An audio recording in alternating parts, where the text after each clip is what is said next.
প্রাণপ্রিয় কুষ্টিয়াবাসী, আমাদের নেতৃবৃন্দ কথা বলেছে, আমি কয়েকটা বিষয়ের ওপরে আলোকপাত করে আমার কথা শেষ করব।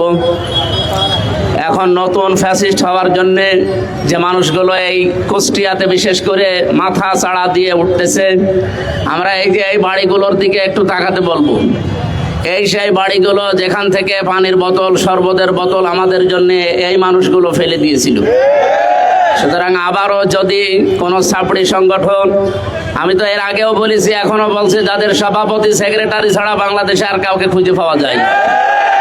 সুতরাং বাংলাদেশের এই সন্ত্রাসী দল, এইটা এখন আর গণ অধিকার পরিষদ নেই, এটা গণধিকৃত পরিষদে পরিণত হয়ে গেছে। আমি আপনাদের ভোটে নির্বাচিত রানী একজন জনপ্রতিনিধি, আমার সামনে পুলিশের গাড়ি, পেছনে পুলিশের গাড়ি, এরপরও যদি তারা আমার গাড়িতে হামলা করার, আমাকে মেরে ফেলার উদ্দেশ্যে হামলা করার সাহস পায়, আমি বলবো এদেরকে সন্ত্রাসী বলতে আর কোনো বাধা নেই। সুতরাং কোনো সন্ত্রাসীর জায়গা আমার এই কুষ্টিয়াতে হবে না। আমরা যতদিন আছি, বাংলাদেশ জামাত ইসলামী, ইসলামী ছাত্র শিবির, তাওহীদি জনতা এই কুষ্টিয়াতে যতদিন আছে, কোনো সন্ত্রাসী কর্মকাণ্ড আমরা চলতে দেব না ইনশাআল্লাহ। প্রশাসনকে আমরা আহ্বান জানাই, কোন দলের লেজুর ভিত্তি করা যাবে না, সে যেই হোক। আপনারা সরকারি লোক, সরকারের দায়িত্ব পালন করবেন। এই কুষ্টিয়ার ডিসি, এসপি, ওসি, টিওনো যারা সরকারিভাবে দায়িত্বে আছেন, জনগণের জন্য যদি কাজ করেন এই কুষ্টিয়াতে থাকবেন, জনগণের জন্য কাজ না করলে আপনাদেরকে আমরা বিদায় দিতে বাধ্য হব। প্রাণপ্রিয় কুষ্টিয়াবাসী, আমরা যারা এই দেশে দিন কায়েমের স্বপ্ন দেখি, আল্লাহর কসম এই খোলা আকাশের নিচে দাঁড়িয়ে বলছি, আমাদের আল্লাহর নামে শপথ নিয়েই বাড়ি থেকে প্রতিদিন বের হওয়া লাগে।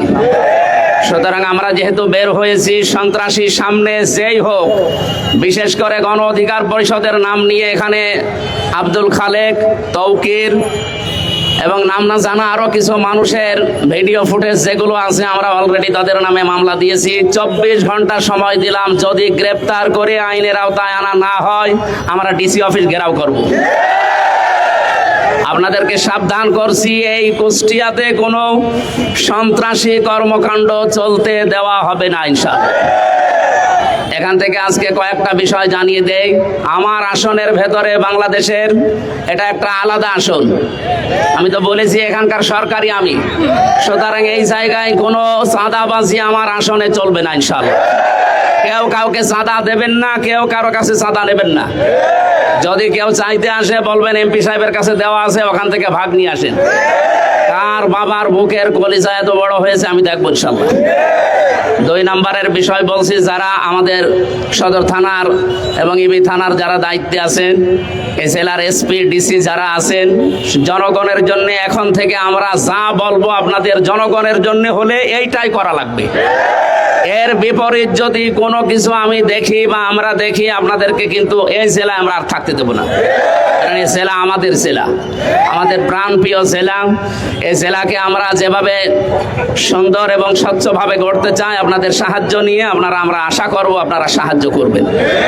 আমার প্রাণপ্রিয় কুষ্টিয়াবাসী যারা এসেছেন, নিজেদের কাজকর্ম বাদ দিয়ে আজকের এই বিষয়ের উপরে, এই যে অন্যায়ের প্রতিবাদ সভায় যারা আজকে উপস্থিত হয়েছেন, সবাইকে অন্তঃস্থল থেকে ধন্যবাদ জানিয়ে আমি আর একটা কথা বলতে চাই শেষে।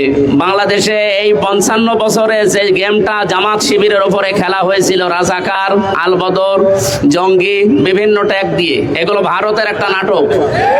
এই নাটক বাংলাদেশে এখন আর খায় না এবং ভবিষ্যতেও কেউ খাবে না ইনশাআল্লাহ। সুতরাং আমরা সন্ত্রাসীদেরকে জানিয়ে দিতে চাই, এই দেশে জামাত ইসলামী এবং ছাত্র শিবিরের ওপরে এই ট্যাগ যদি কেউ দিতে চান, আমি স্পষ্টভাবে আপনাদেরকে বলছি, যেহেতু এটা ভারতের তৈরি করা নাটক, আল্লামা দেলাওয়ার হোসেন সাঈদী সংসদে বলেছিলেন, আমাকে যারা রাজাকার বলে এরা পিতৃ পরিচয়হীন অবৈধ সন্তান। সুতরাং এখন থেকে আর কোনোদিন কেউ যদি জামাত ইসলামের শিবিরের ওপরে এরকম উল্টাপাল্টা ট্যাগ দেয়, আমি ঘোষণা দিলাম ওইগুলো ওইরকম বাবা মাহীন সন্তান। আল্লাহ আমাদেরকে ন্যায়ের পক্ষে থাকার তৌফিক দিন। আমি